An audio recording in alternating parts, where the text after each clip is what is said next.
Hello, Bonnie here, bringing some wisdom into your day. Chapter 12 of A Hunter-Gatherer's Guide to the 21st Century.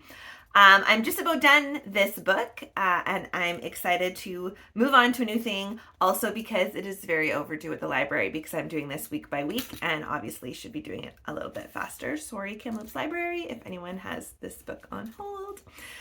This one is talking about culture and consciousness. So I don't think this video will be too long. I spent most of my time just reading and absorbing the chapter, and I only took a handful of notes, just of some key concepts that I thought were worth bringing into my own awareness and vocabulary, etc. And so they redefine culture and consciousness. So if you remember back in the first chapter, they talk about this, but they reintroduce it. So culture is the beliefs and practices shared between members of a population. And they highlight that they might be literally false, but metaphorically true. And they dive into that. And I thought that was a really interesting concept because I've often wondered why, as other thinkers often, I'm one of those thinkers that wonders why that themes come up. Oh, just a second. There's the dog. That wonder why various themes come up over and over again across history and across cultures.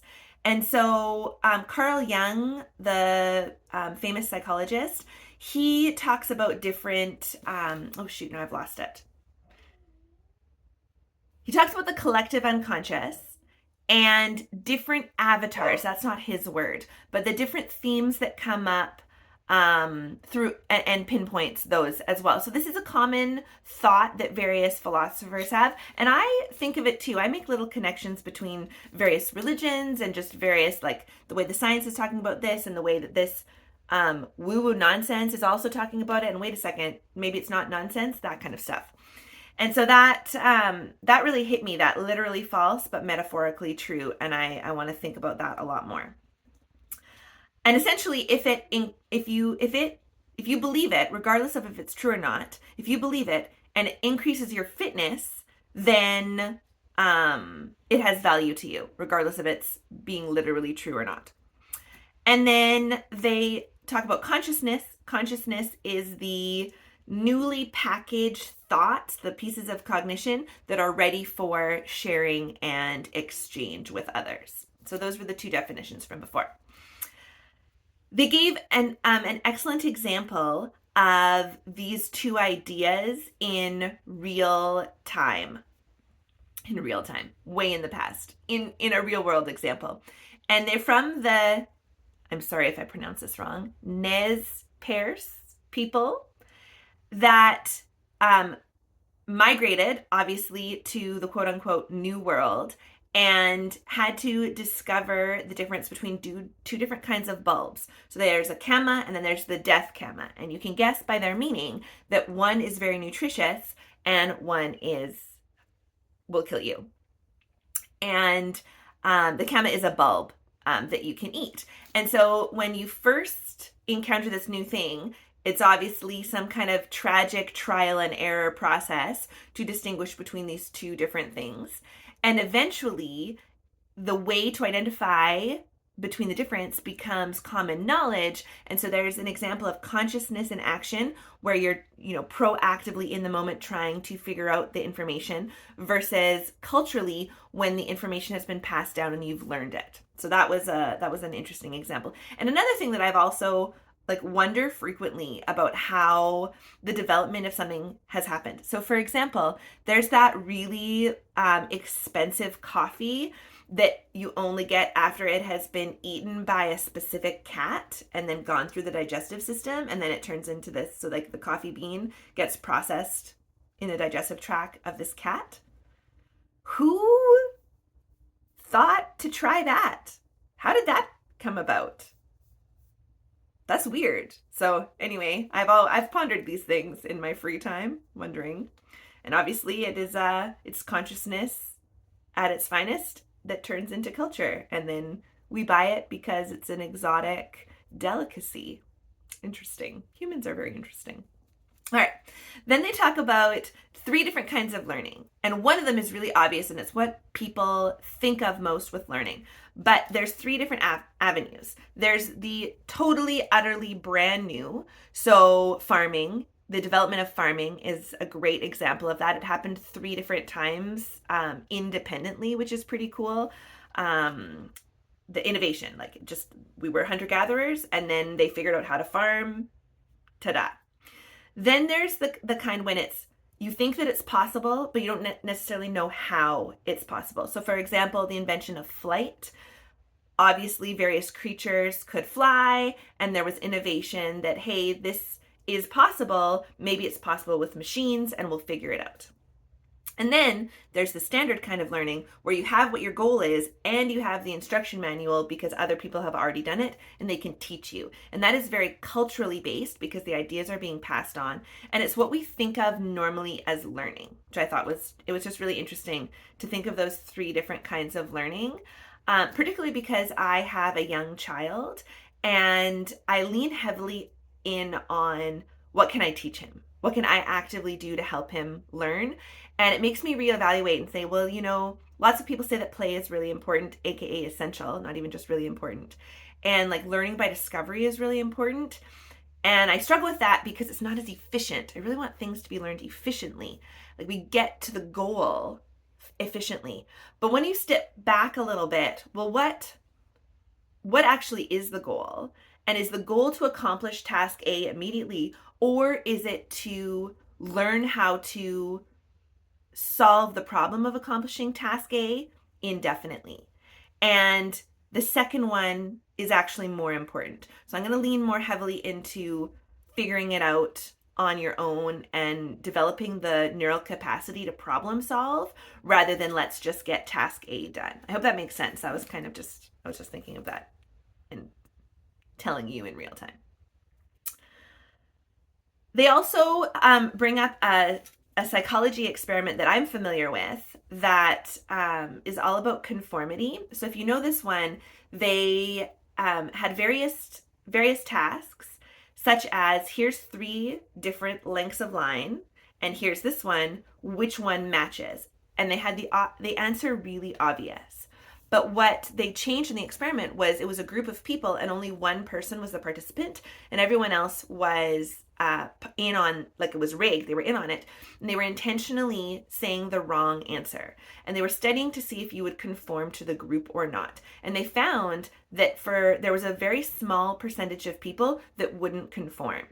So conformity, and this, what was really interesting too, is this psychology experiment has been replicated all across cultures, all across time, all across various contexts, and it holds true, which is not true of all psychology experiments.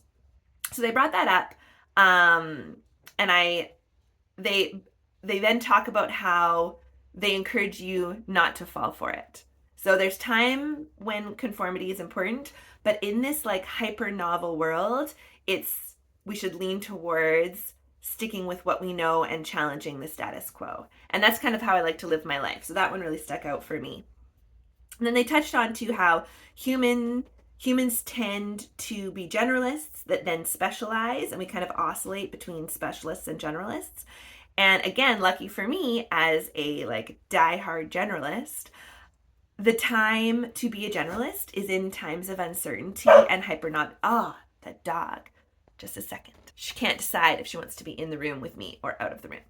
Pick a location. So the time to be a generalist is in times of uncertainty and hyper-novelty. So I'm really excited that I have been devoting my life to being the greatest generalist of all time.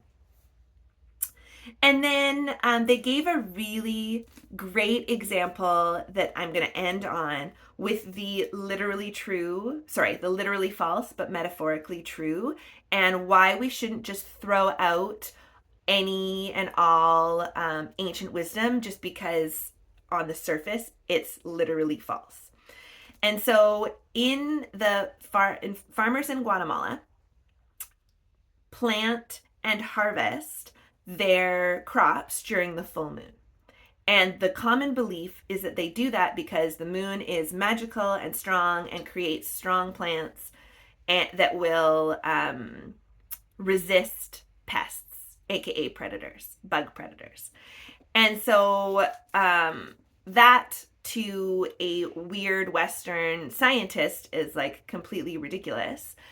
And so they then look at, well, why could that possibly be? And the moon has a very predictable and regular cycle. Essentially, it's a giant calendar / clock. And what planting on during the full moon does is it allows all the farmers who believe it, that they should plant in the full moon, to be doing that at the same time and harvesting at the same time, meaning that there is a surplus and concentration of the crop. And what that does to the pests is it gives them lots of options, and it satiates them, meaning they can't destroy the entire crop because it's just so plentiful. And so everyone who buys into this system benefits because no one's crop gets decimated. And so the sort of method to the madness is that if you all plant together, everyone benefits because of the way the underlying biology works. But it's not necessarily because the moon is magical and has these mystical properties that make your plants stronger. So it was a really great example of where there's some truth within the story and the mythology. And that is likely true of all of our mythologies, which is why religion and mythology is so ubiquitous among human societies and cultures, because they are an easy way to package and convey traditional wisdom that if you believe it, you are more likely to survive. And if you do the behaviors that is being suggested by the story, you will survive, aka believe it.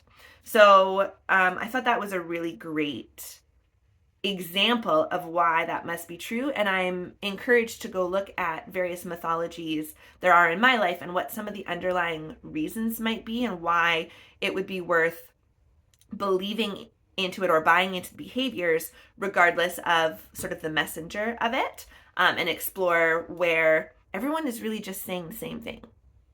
So that was really interesting to me.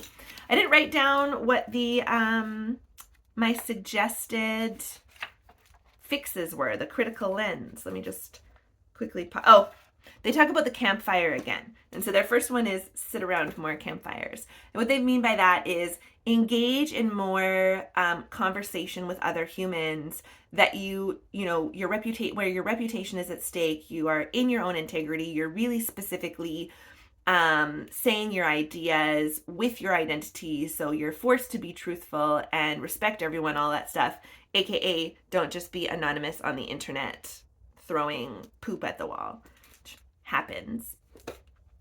As well as don't buy into that conformity. Those were the two that I really like. They also talk a little bit about psychedelics, which is kind of interesting because across all kinds of cultures, there is ceremony and ritual in relation to hallucinogenics to open and expand the mind. And they touch on, when that happens and why it happens. And it's when culture and wisdom is kind of failing us because things are changing and they need to expand consciousness. And so those are tools of expanding consciousness.